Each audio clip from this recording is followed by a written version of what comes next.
Fire Warden, New Jersey Forest Fire Service. We're here today to give you an afternoon update on the Jimmy Waterhole fire, which started yesterday afternoon at 4 o'clock, consumed 3,859 acres through last night and into this morning. That fire is 60% contained at this point. We were able to fly over the fire several times earlier today to get an assessment of what was happening. What we've seen, we're very pleased with in terms of containment and control. Our containment lines are holding well. We're not seeing spotting outside of those containment lines. There is still some hot spots that are burning within the fire perimeter. We're working with our helicopters to continue monitoring, drop water.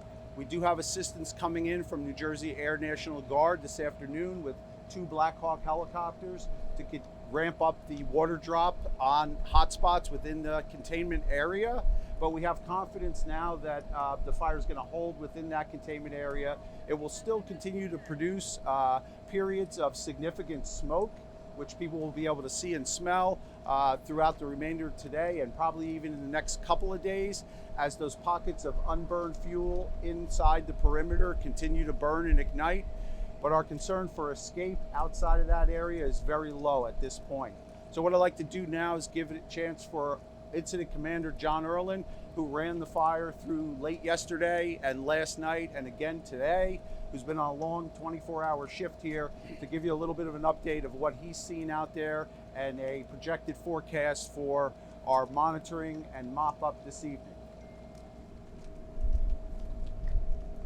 Hi everybody, I'm John Erlin, Section Fire Warden with New Jersey Forest Fire Service. Like Chief McLaughlin said, I got here last night, was here overnight, all day today. So mainly today, we've been mopping up the edge of the fire. I've been up in the helicopter a few times, and we've been watching very carefully these unburnt pockets of fuel, and mainly just making sure that they don't make a run for our line, because we don't want any spot fires across the line. We have guys with dozers knocking down a few snags along the border. Mainly tonight, we're going to have a few trucks on location, and they're just going to do the same thing, mopping up the fire. Tomorrow morning, we're going to be back at it again, doing the same thing. That's it. What was your name, sir? Can you spell it? E-A-R-L-I-N. E-A-R-L-I-N? Yes. First name? John.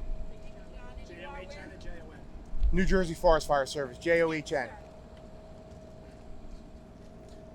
Good afternoon. My name is Robert Dolan. I'm the Chief of Police for Manchester Township. The goal of my organization, the agency, is just to support the operations of the Forest Fire Service. I drove the perimeter earlier last night with the Forest Fire Warden as they were firing the line, and then I drove it again today, and it looks terrific. I can't say enough about the jobs that the Forest Fire Service and our volunteer fire partners have done, and not just controlling the fire, but also protecting the structures over the evening. The progress is great.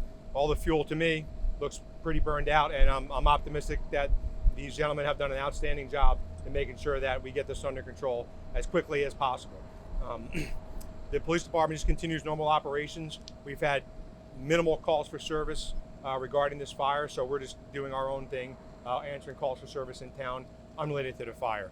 Ever since the operations last night of us, assisting with evacuation, we've been in the support role, just supporting traffic and whatever the Forest Fire Service and the volunteer and career fire services need. I can't say enough that they've done a great job, and the cooperation and the community that has come together. We were just talking inside here. It has been an outpouring of support from the community with donations of food and water to the fire service and the police officers and EMTs who are taking care of this. So thank you everyone in the community, and it's just what I expected of my town of 85 square miles and 45,000 people. Thank you. John, thank you. Go ahead. So John Cecil, Assistant Commissioner for State Parks, Forests, and Historic Sites at the New Jersey Department of Environmental Protection. I would just like to echo the Chief's sentiments of thanks for really the heroes of the Forest Fire Service, local fire departments, volunteer fire departments, emergency management, Joint Base McGuire-Dix, Lakehurst, and all of those that have supported this operation. It really takes all of these coordinated agencies that do a lot of preparation and planning throughout the year. New Jersey Forest Fire Service is working throughout the year, training, preparing equipment, materials, and importantly, undertaking prescribed burning, which we've just concluded here several weeks ago.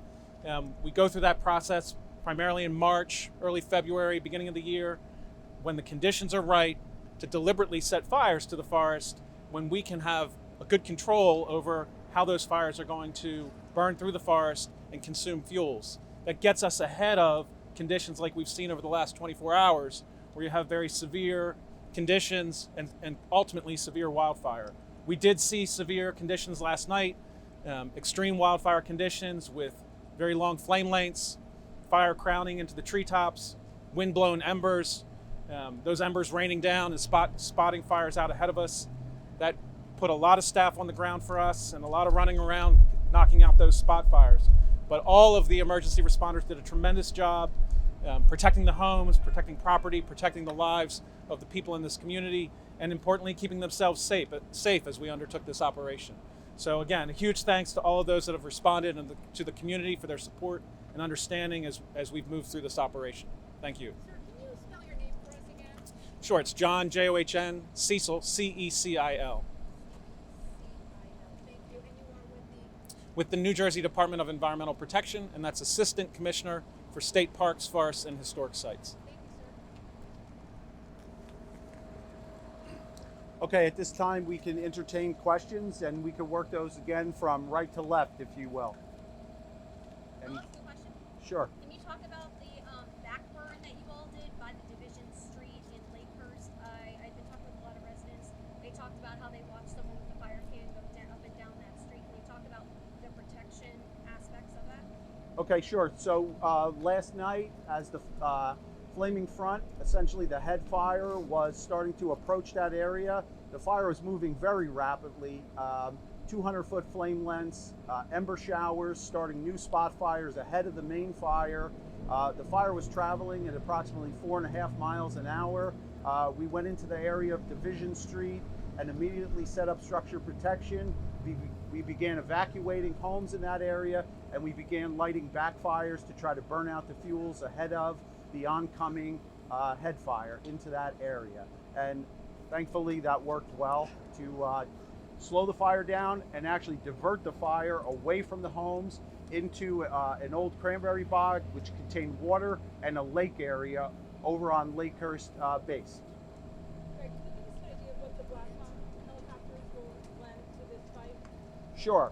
So as we continue to monitor and mop up the fire, and so mopping up is part of a process where we're looking for things that may still be burning, smoldering, that are hot, that could possibly cause a tree to fall over that containment line and then start a fire on the outside of the containment line. That's a concern for us because we don't want new fire starts outside that containment line. So what they're doing is helping to identify where those hot spots are and then to drop water on them to cool them down. Prescribed burns, which have been done this spring, were mentioned. Were prescribed burns done in this area, and if so, did that have any effect on how this fire played out? Yeah, good question. I'm glad you asked it. So part of this area where the fire burned here yesterday and last night was treated with prescribed burning approximately 4 years ago. So that was helpful actually in slowing the fire down on the north side of the fire flank when it was traveling very rapidly in that northeast direction.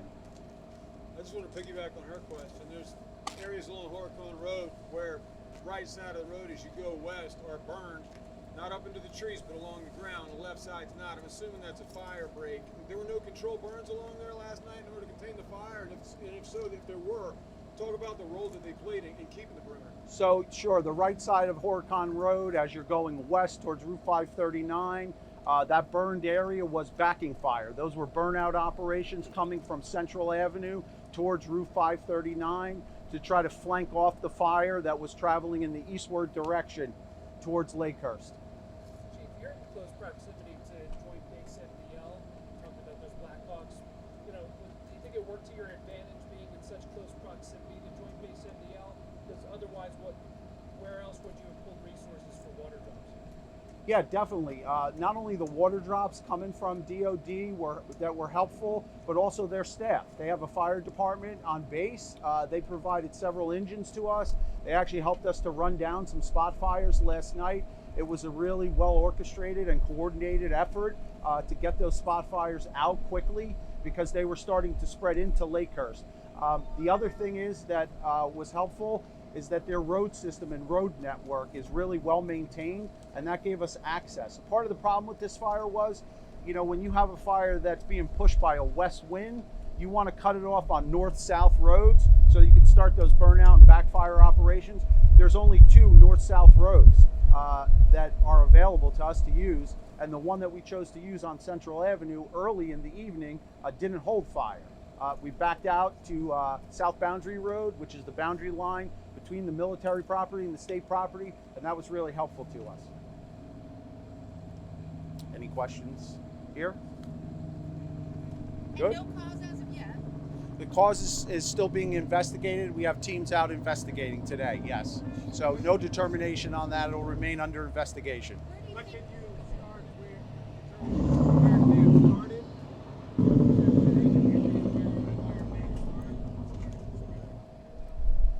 Yes, the fire started on the west side of Route 539, and the fire quickly spread across a fire break, which is a power line right away, and then crossed Route 539, and then continued to spread very quickly in an eastward direction.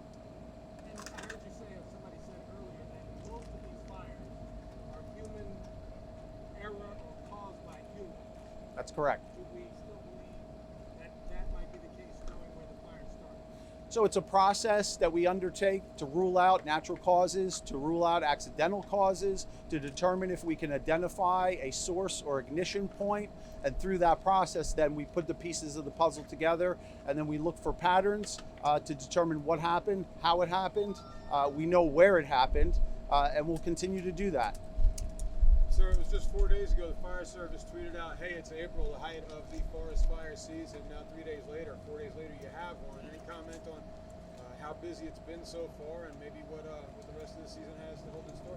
Sure. So we're under an enhanced fire weather watch today, likely again tomorrow. We've put a limit on open burning for agricultural purposes as well as recreational campfires. We've increased our staffing. We have seen fires from the beginning of this year on the increase as compared to last year.